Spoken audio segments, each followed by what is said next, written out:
Oh, I couldn't agree with you more, Ashish.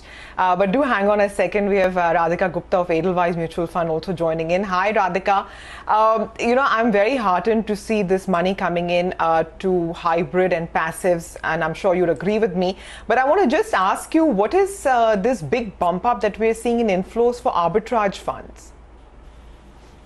Hi, Sumera. So I think we've consistently seen inflows in arbitrage funds, and we've done one of the larger ones over the last 4-5 months. Because if you look at investors' options in the short-term investing category for fixed income, liquid and overnight are very low in terms of the yield. And all the other categories, with the exception of floater, have rising interest rate risk. So whether it's your money market or corp bond, you'll see money coming out of them. That's also something. Banking PSU, which was a very popular category last year.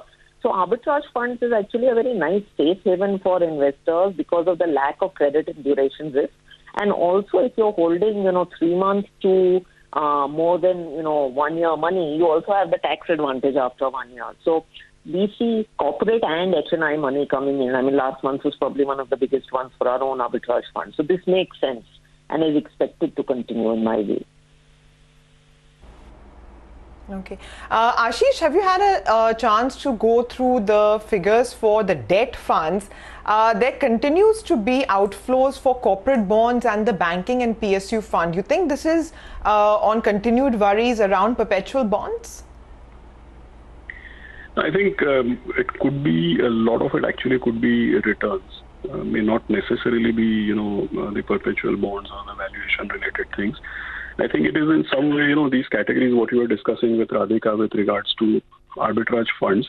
Clearly, money could be moving in from short-term bond funds or other shorter duration bond funds into arbitrage funds, because the running yield or the YTM on most of these products would be abysmally low at this point in time.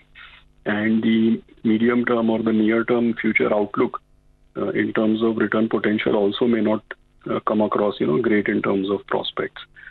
So my sense is that while I'm sure arbitrage does get new money, but it could also be that people in short-term fixed income products are moving into arbitrage. Yeah, it could be, because we're seeing outflows from money market funds. Radhika, just one more question. Within equity, month after month, we are seeing inflows into sectoral and thematic funds. Now, Ashish agreed with me that this whole hype on NFOs is, one thing altogether, but thematic funds are no different, right? I mean, what is this big attraction for sectoral and thematic funds month after month? I would put it down to just NFOs.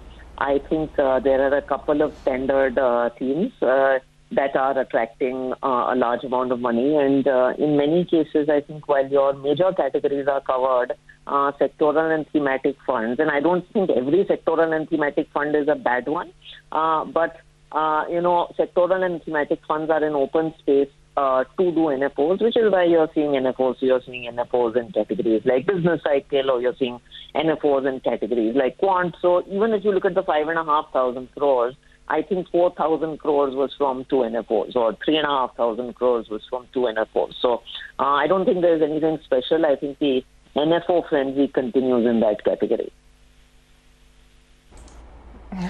All right. And, incidentally, there are over 110 sectoral and thematic funds. So if you just look at the pure open-ended, actively managed equity space, you will find the highest number of schemes in sectoral and thematic funds, which is 110 out of a total of 355. Go figure. Ashish, Radhika, thank you very much for joining in to make sense of this monthly data. Mangalam, Sonal, back to you guys. For now, it looks like it's been a good month and hopefully should continue. All right, Sumera, thank you so much for joining us and making sense of those numbers for us. Well, that's the update as far as the mutual fund data is concerned, but it's time to slip into a short break now. We'll be joined by Shikhar Agrawal, the Joint Managing Director at BLS International Services, on the other side to discuss their Q1 earnings. Stay tuned.